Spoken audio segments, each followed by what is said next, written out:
Convex spherical refracting surface की बात हो रही है और इसके लिए मैं रियल इमेज वाला केस ले रहा हूँ। देखो अभी हमको ये केस स्टडी करना है कि एक स्फेरिकल रिफ्रैक्टिंग सरफेस है जो कि कॉन्वेक्स टाइप की है और उसके सामने उस केस में जो ऑब्जेक्ट है वो डेंसर मीडियम के अंदर रखा हुआ है। ये देखो मैं एक स्फेरिकल रिफ्रैक्टिंग सरफेस यहाँ पे कंसिडर कर लेता हूँ। कौन सी स्फेरिकल रिफ्रैक्टिंग सरफेस है? ये कॉन्वेक्स। ये पोल हो गया, इधर कहीं पे पीछे की तरफ सेंटर ऑफ कर्वेचर होगा। इन दोनों को ज्वाइन करने वाली जो लाइन होती है उसको क्या बोलते हैं? Principal axis. ऑब्जेक्ट को डेंसर मीडियम में रखना है। डेंसर मीडियम को हमेशा म्यू2 से शो करते हैं और रेयर मीडियम को हमेशा म्यू1 के सिंबल से लिखते हैं। ठीक है, ऑब्जेक्ट को कहाँ पे रखना है? डेंसर मीडियम में। इस बार इस मीडियम में ऑब्जेक्ट को रखना है। कहाँ पे रखेंगे ऑब्जेक्ट को? डेंसर मीडियम में रखेंगे। तो यहाँ पे हमने ऑब्जेक्ट को रख दिया, ओ पॉइंट पे ऑब्जेक्ट रखा। अब इसकी इमेज कहाँ बनेगी? तो तरीका क्या है? एक लाइट रे हम पोल के ऊपर इंसिडेंट करेंगे अलोंग द प्रिंसिपल एक्सिस। तो ये वाली जो लाइट रे है, क्योंकि ये सेंटर ऑफ कर्वेचर से होके आ रही है, इसका मतलब ये परपेंडिकुलर इंसिडेंट हो रही है यहाँ पे, और परपेंडिकुलर इंसिडेंट होने वाली लाइट रे विदाउट डेविएशन स्ट्रेट पास हो जाएगी। पहली लाइट रे का काम हो गया। ठीक है, दूसरी लाइट रे आप कहीं पे यहाँ पे कोई पॉइंट ले लो m, यहाँ पे इंसिडेंट कर दो। ये दूसरी लाइट रे हमने इंसिडेंट कर दी। अब ये जो लाइट रे है ये किधर बैंड होगी बताओ? तो ये जा रही है डेंसर से रेयर की तरफ, तो इसको away from the normal band होना है। कौन सी डायरेक्शन में बैंड होगी? Away from the normal. अब नॉर्मल कैसे ड्रॉ करेंगे? तो सेंटर ऑफ कर्वेचर को इस पॉइंट से मिला दो ऐसे, तो ये जो लाइन आएगी ये क्या होगी? यहाँ पे नॉर्मल होगी। अब ये जो लाइट रे है ये सीधी जाएगी या away from the normal band होगी? Away from the normal band होगी। क्यों? क्योंकि मीडियम चेंज हो गया, ये डेंसर है और ये रेयर में जा रही है, तो ये सीधी जाने की बजाय away from the normal band होगी। वापस दो केस बन जाएंगे इसमें। कौन कौन से दो केस? कि अगर ये डेंसर मीडियम बहुत कम डेंसर है तो जब इससे लाइट रे बाहर निकलेगी तो थोड़ा सा बैंड होगी अवे फ्रॉम द नॉर्मल। लेकिन अगर ये बहुत ज्यादा डेंसर है तो जैसे ही लाइट रे डेंसर से रेयर मीडियम में आएगी तो अवे फ्रॉम द नॉर्मल ये ज्यादा बैंड होगी। भाई मीडियम चेंज होती है, लाइट रे की डायरेक्शन चेंज होती है, और जितना ज्यादा डेंसर मीडियम होता है उतना ही ज्यादा चेंज होती है डायरेक्शन। तो यहाँ पे ये जो लाइट रे, मान लो कि ये जो डेंसर मीडियम है काफी ज्यादा डेंसर है, तो इसमें कौन सी इमेज बनेगी? रियल इमेज बनेगी। रियल इमेज वाला केस ले रहा हूं मैं। तो रियल इमेज वाले केस में क्या होगा कि हम ये मान के चलेंगे कि ये जो लाइट रे है ये ज्यादा बैंड हो रही है अवे फ्रॉम द नॉर्मल, तो ये नॉर्मल से दूर हो जाएगी और ये आगे जाके देखो यहाँ पे पहले वाली लाइट रे को यहाँ पे कहीं पे इंटरसेक्ट कर रही होगी। कौन सी इमेज बनेगी? ये रियल इमेज, क्योंकि रियल में लाइट रेज इंटरसेक्ट कर रही है। बात समझ में आई क्या? अगर ये थोड़ी सी बैंड होती, मामूली सी बैंड होती, मान लो ये इतना सा बैंड होगी, ठीक है, ये मान लो ऐसे इतना बैंड हुई, तो अब ये आगे जाके देखो ये दूर होती जाएगी पहले वाले लाइट रे से, तो इसको ये कभी इंटरसेक्ट कर नहीं पाएगी आगे, तो बैकट्रेस करने पे कहीं पे इंटरसेक्ट करेंगे और वहां पे कौन सी इमेज बनेगी? Virtual image. तो वर्चुअल इमेज और रियल इमेज में बस इतना ही फर्क होता है कि मीडियम अगर ज्यादा डेंस होता है तो हमेशा रियल इमेज बनती है, अगर मीडियम ज्यादा डेंस होता है तो हमेशा रियल इमेज बनेगी, क्योंकि लाइट रे ज्यादा बैंड होगी और रियल में इंटरसेक्ट करेगी। और अगर ये मीडियम कम डेंस हुआ, बहुत कम डेंस है, तो उस केस में हमेशा वर्चुअल इमेज बनती है। ठीक है, अभी मैं रियल इमेज वाला केस ले रहा हूं। तो यहाँ पे अब हम क्या करेंगे, जो एंगल ऑफ इंसिडेंस और एंगल ऑफ रिफ्लेक्शन उसको डिफाइन कर देते हैं। ये है इंसिडेंट रे, ये है नॉर्मल, इनके बीच में बनने वाला एंगल क्या होगा? Angle of incidence. ये है रिफ्रैक्टेड रे, ये है नॉर्मल, इनके बीच में बनने वाला एंगल क्या होगा? Angle of reflection. ठीक है, फिर क्या करना है आपको? यहाँ पे स्नेल्स लॉ अप्लाई करना है। लिखो स्नेल्स लॉ, म्यू2 साइन आई। भाई इस मीडियम में एंगल क्या बनाया? इंसिडेंट रे का आई, मीडियम का रिफ्लेक्टिव इंडेक्स क्या है? म्यू2, तो म्यू2 साइन आई इक्वल्स टू क्या लिखेंगे? म्यू1 साइन आर। ये मीडियम है म्यू1 और इसमें एंगल है आर, तो क्या लिखेंगे? म्यू1 साइन आर लिखेंगे। फिर एंगल्स को छोटा मानते हुए साइन आई को आई और साइन आर को आर लिख देंगे, तो ये बनेगा म्यू2 आई इक्वल्स टू म्यू1 आर बन गया।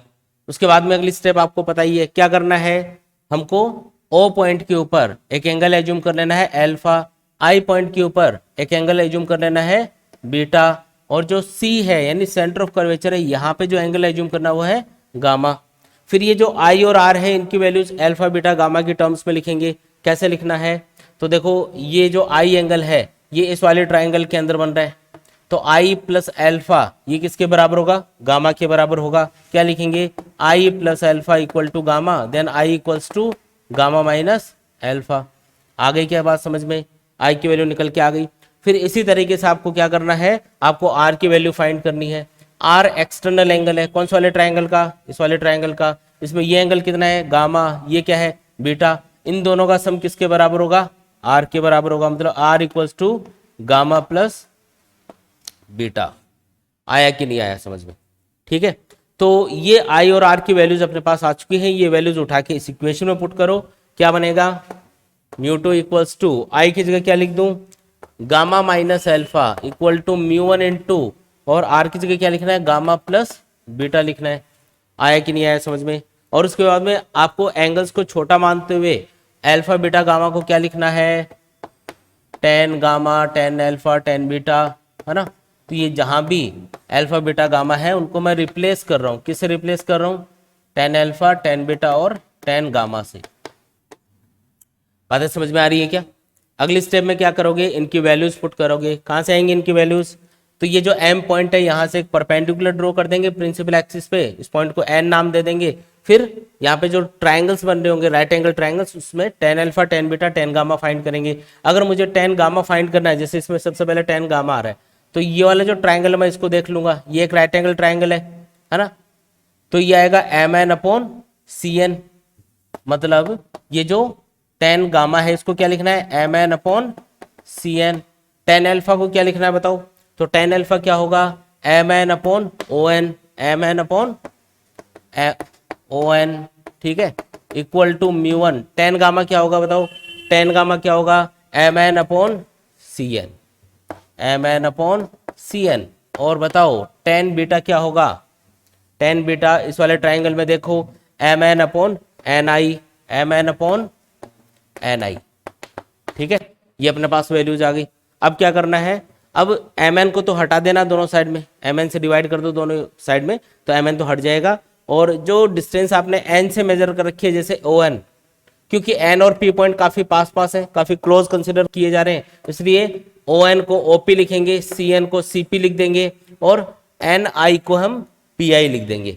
तो यहाँ पे मैं इसको रिप्लेस करके लिख रहा हूँ, एन को पी से रिप्लेस कर रहा हूँ, मतलब ये बनेगा one upon C P, M N तो हट चुका है ना, तो one upon C P minus one upon O P equal to mu one into क्या लिखेंगे बताओ, one upon C P plus one upon P I, ये आएगा ना। अब क्या करना है, अब आपको इनकी वैल्यूज पुट करनी है। ऑब्जेक्ट की जो डिस्टेंस होती है पोल से, उसको हम क्या बोलते हैं, यू। सेंटर ऑफ कर्वेचर की पोल से डिस्टेंस को आर यानी रेडियस ऑफ कर्वेचर बोला जाता है। इमेज की जो डिस्टेंस होती है पोल से उसको बोलते हैं वी, ठीक है। अच्छा बताओ इंसिडेंट रेज की डायरेक्शन क्या है, तो इंसिडेंट रेज इधर से इधर जा रही है, मतलब लेफ्ट से राइट की तरफ जा रही है। तो जो भी डिस्टेंस आप लेफ्ट से राइट की तरफ चल के मेजर करोगे उसको पॉजिटिव लेना है। जैसे आप इमेज की डिस्टेंस फाइंड करने जाओगे तो पोल से आपको लेफ्ट टू राइट चलना पड़ेगा, तो ये डिस्टेंस पॉजिटिव है।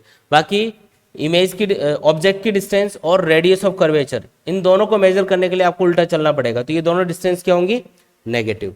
इमेज की डिस्टेंस पॉजिटिव और ऑब्जेक्ट की डिस्टेंस और रेडियस ऑफ कर्वेचर दोनों क्या होंगे, नेगेटिव होंगे। तो वैल्यूज पुट कर दो इसमें, ये देखो mu two into one upon CP, CP की जगह क्या लिख दूं, माइनस आर, उल्टा मेजर कर रहे हो ना, ओपी की जगह माइनस यू, तो माइनस माइनस प्लस हो जाएगा, ये आ गया, ठीक है, equal to mu one into CP की जगह माइनस आर, और पी आई की जगह क्या लिखना है, प्लस वी। मल्टीप्लाई कर लो म्यू वन म्यू टू का अंदर, तो ये आएगा minus mu two upon R, ये आएगा plus mu two upon U बराबर, ये आएगा minus mu one upon R और plus mu one upon V. आया क्या समझ में? ठीक है। अब ये जो फॉर्मूला है ना इसको रीअरेंज करेंगे, आर वाली टर्म को एक साइड में ले आते हैं हम। तो आर वाली साइड को, जैसे इस वाली टर्म को तो मैं इधर ले आऊंगा, है ना, इस वाली टर्म को किधर ले आऊंगा, इधर। तो ये क्या बनेगा, इधर तो आके पॉजिटिव हो जाएगा, और ये उधर लेके जा रहा हूँ, ये उधर जाके नेगेटिव हो गया, तो मैं इसको लिख देता हूँ उधर पहले minus mu two upon you, उधर पहले से कौन था, म्यू वन अपॉन वी था, इक्वल टू, ये इधर जाएगा तो प्लस हो जाएगा, तो ये आएगा म्यू वन और ये माइनस में है म्यू टू, और डिवाइडेड बाई क्या लिखेंगे, आर लिखेंगे। तो ये अपने पास में इक्वेशन आ गई। जब ऑब्जेक्ट को डेंसर मीडियम में रखा जाएगा तो हमेशा ये वाली इक्वेशन आएगी। और याद करो जब ऑब्जेक्ट को रेयर एंड मीडियम में रखा था तो कौन सी इक्वेशन आई थी, ऑब्जेक्ट को रेयर एंड मीडियम में रखा था तो कौन सी इक्वेशन आई थी, इधर लिख रहा हूं देखो, वो आई थी minus mu one upon U plus mu two upon V equal to mu two minus mu one upon are.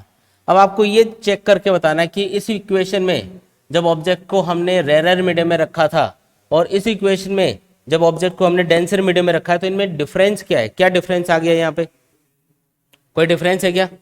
Check करके बताओ क्या डिफरेंस है भाई। जब ऑब्जेक्ट को आपने रेयर मीडियम में रखा तो इक्वेशन क्या है, minus mu one upon U plus mu two upon V equal to mu two minus mu one upon R. और जब ऑब्जेक्ट को डेंसर मीडियम में रख रहे हो तो फॉर्मूला क्या है, minus mu two upon U plus mu one upon V equal to mu one minus mu two upon R. इनमें क्या डिफरेंस है? देखो इसमें अगर आप केयरफुली ऑब्जर्व करोगे तो इसमें आपको एक डिफरेंस नजर आएगा कि जहां जहां म्यू वन था वहां पे म्यू टू आ चुका है और जहां म्यू टू था वहां म्यू वन आ चुका है। मतलब म्यू वन और म्यू टू आपस में इंटरचेंज हो गए। ये तो किया आपने अभी भाई। आपने पहले ऑब्जेक्ट को जब रेयर मीडियम में रखा था तो ऑब्जेक्ट म्यू वन मीडियम में रखा था, है ना, और अब ऑब्जेक्ट को म्यू टू मीडियम में रख दिया। इस वाले केस में ऑब्जेक्ट को कहाँ रखा है, म्यू टू मीडियम में रखा है। तो जहां पे म्यू वन आ रहा था वहां पे म्यू टू आ जाएगा और म्यू टू है उसकी जगह म्यू वन आएगा। तो आपको एक ही फॉर्मूला याद करना है, जैसे रेयर मीडियम वाला फॉर्मूला याद कर लिया और उसके बाद में अगर डेंसर मीडियम बोल दे तो जहां पे म्यू वन है वहां म्यू टू पुट कर दो बस, तो वो दूसरा फॉर्मूला आ जाएगा। अगर ऑब्जेक्ट रेयर मीडियम में रखा है तो हमेशा फॉर्मूला क्या बनेगा, minus mu one upon U plus mu two upon V equal to mu two minus mu one upon R. जब ऑब्जेक्ट को डेंसर मीडियम में रखा जाएगा तो फॉर्मूला क्या बनेगा, minus mu two upon U plus mu one upon V equal to mu one minus mu two upon are.